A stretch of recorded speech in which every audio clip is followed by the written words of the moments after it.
Welcome back to Ace. In today's video, we're covering the latest Manchester United news. From the VAR controversy against Everton to the financial struggles with Ineos job cuts at Old Trafford. Plus, we'll break down the player ratings and Bruno Fernandes' heroic comeback. Let's dive in. Man-Ut news. Ruben Amorim reacts to VAR controversy versus Everton after wrong angle claim. Manchester United received a late let-off during their Premier League draw with Everton after David Moyes' side saw a late penalty overturned following a VAR check. Manchester United came away from Saturday's trip to Everton with a point, but questions still remain for head coach Ruben Amorim. Amorim's side trailed 2-0 at halftime at Goodison Park, but Bruno Fernandes and Manuel Ugarte netted after the break to bring them level. Everton might yet have snatched victory, but United were spared by VAR after it looked as though they had conceded a late penalty. United will end the weekend in 15th after the point, just ahead of West Ham after Graham Potter's side won at Arsenal. They have a chance to build on their comeback on Wednesday, though, when Ipswich Town will be the visitors to Old Trafford. Amorim reacts to VAR drama. Manchester United head coach Ruben Amorim believed the decision to overturn a late penalty award for Everton was the right one. On-field referee Andy Madley pointed to the spot after Ashley Young went to ground under Harry Maguire's challenge, but changed his mind after a VAR check. "No, I think it's a soft touch. It was not a penalty from what I saw," Amorim said. "I think it was a soft penalty. It was clear. If you start the game without the first half, it was a good point, but we needed the 3 points." Former United defender Rio Ferdinand was a little surprised by the let-off, though, admitting he was fearing the worst. "I saw VAR getting involved and the referee go over to the monitor. I was surprised it wasn't given, to be honest," Ferdinand said. "He had his arms around Ashley Young's waist," did Harry Maguire. "And when you put your hands on people, you give the referee a chance to make a decision." Shearer's wrong angle claim. Former England striker Alan Shearer agreed with golfer Lee Westwood, who argued the best angle of the late penalty incident was not shown to Madley. "Why would VAR not show the ref the best angle of the shirt pull pennant decision?" Westwood asked on social media, with Shearer siding with the 51-year-old. Shearer's fellow pundit Ali McCoist was commentating on the match for TNT Sports and was left surprised by the eventual decision. There have been plenty of varying takes on the on-field and VAR calls, with no consensus reached. "Wow, you know something, I can see why he's not given it, but I would have given it," McCoy said. "I think there's enough of a tug on him," Ashley Young. Former PGMO chief chimes in, "It's not just current and former players and managers who have had their say on the penalty denial." Ex-referee and former PGMOL chief Keith Hackett has chimed in, telling Football Insider he didn't feel it was right for VAR to intervene. So Andy Madley, correctly in my opinion, awards a penalty kick for holding. So why has VAR got to intervene and then convince Madley to overturn his decision? Hackett asked. "Come on, guys, you're making decisions that are farcical. A correct decision overturned incorrectly because of VAR intervention. Andy, you're better than this. Tell the VAR to go and do one because you were correct in the first instance, and you've now overturned a good decision and disallowed a penalty kick.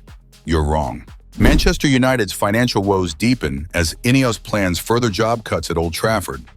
Manchester United are reportedly preparing to sack up to 200 more members of staff at Old Trafford as they continue their cost-cutting measures amid financial concerns. Manchester United have been accused of attempting to erase the club's history as employees prepare for another brutal wave of job cuts. Staff have been called for a meeting scheduled for Monday at Old Trafford, where they anticipate being informed that up to 200 more positions are likely to be cut from the payroll. This comes only 7 months after new owner Sir Jim Ratcliffe's Ineos group made 250 staff redundant. However, United's recent financial results depict the club in turmoil.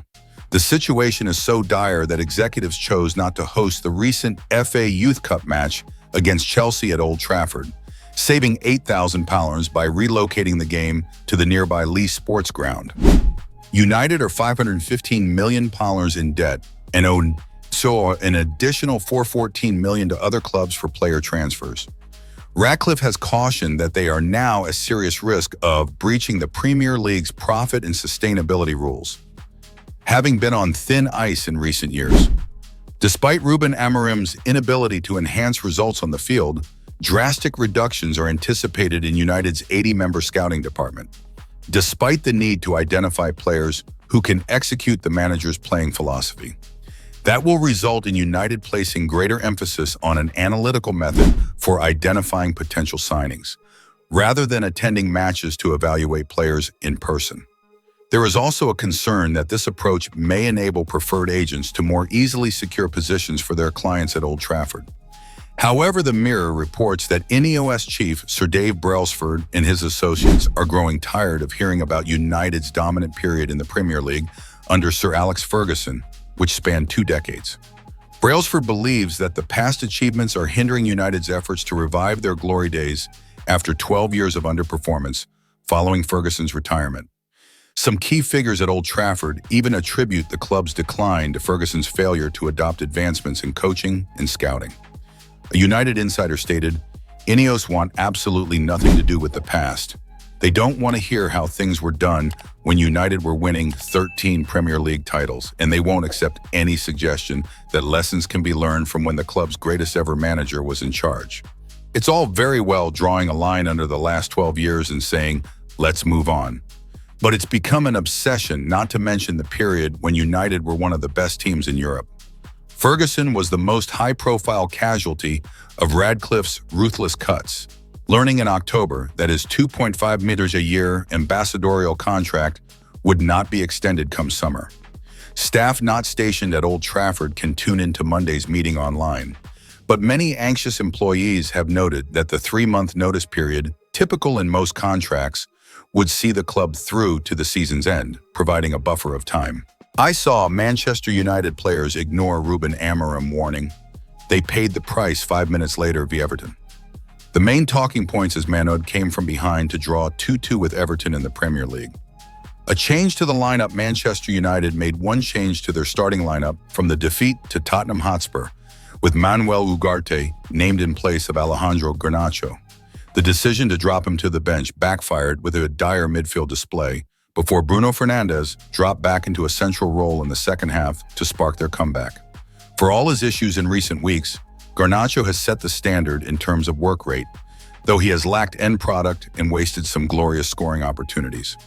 It felt like a hypocritical decision given that Rasmus Højlund kept his place in the forward line despite an atrocious run of form in which he has been largely anonymous. They can't persist with him much longer. Garnacho played with real drive and determination after he was introduced, and although he did not directly contribute to their comeback draw, his energy and enterprise was certainly a key reason why they managed to salvage anything. It is hard to tell what annoyed Amorim more: United's abysmal defending for Beto's opening goal, or the fact that 5 minutes earlier he had warned his defenders about how much space they had been giving the forward beforehand. The Guinean striker has been transformed by the arrival of David Moyes, but he'd enjoy success against United's calamitous defense even if Mike Bassett were in charge. United failed to clear their lines from a corner on numerous occasions and were deservedly punished as Beto fired his side into a deserved lead. United players complained to the referee that the goal had been allowed to stand, but not even a tedious and unnecessary VAR check could save them from their painful punishment. Amorim's reaction was to simply turn around in disgust. We've seen this one before. A worrying repetitive pattern has emerged where a new signing shines in their opening few weeks simply because they haven't been sucked into the deep void of Manchester United before they gradually lose all confidence and self-belief.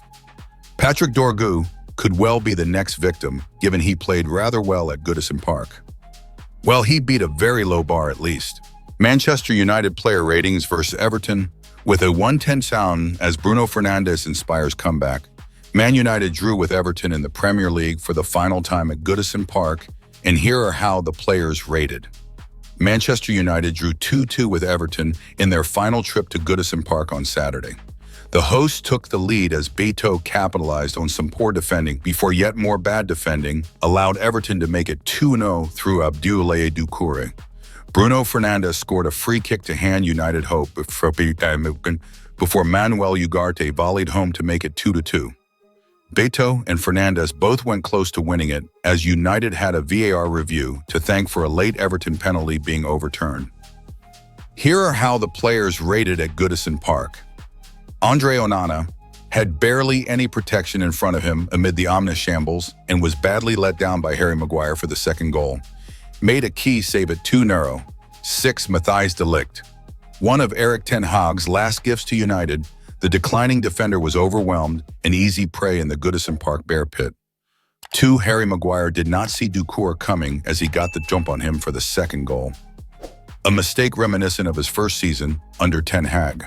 4. Naouassir Mazraoui soldiers on after an early injury and perhaps wishes he hadn't bothered coming back on during the feeble first half. Eventually went off for Leny Yoro. 5. Diogo Dalot. His consistency to underperform continued on the right wing, where his use of the ball was seldom polished, never a threat in attack. 4. Casemiro did not have to be picked with Ugarte back, and he could barely keep up with the pace of the game. Played some appalling passes. 4. Manuel Ugarte. Out of his depth on his return from injury in the first half and was regressing after a bright period under Ruben Amorim. Then he larruped in a superb equalizer. 6. Patrick Dorgu. Dorgu was bought for the system and has not been ground down by the pressure of playing for United. 2 players were booked for fouling him. 7. Bruno Fernandes. Back in an advanced role and initially got worse. Tactically anarchic, and his use of the ball was often dreadful, until his perfectly struck free kick galvanized the team. 7. Joshua Zirkzee regressed after a decent performance at Tottenham. Never a goal threat all afternoon and only picked up a tad after Fernandes scored. 5. Rasmus Højlund. If Zirkzee is harmless, then Højlund is hopeless. A boy among men who did very little right all afternoon, bullied by James Tarkowski and Gerard Branthwaite. 1. Subs Alejandro Garnacho. Should have started and gave United a lift when he came on. 7. Leny Yoro energized the backline and got on the front foot. 6. Cheeto Obi had more about him than Højlund. Chilean manager made only one change, and dropping Alejandro Garnacho was counterproductive when United had worse forwards on the pitch. His changes made the difference. 6. Thanks for watching.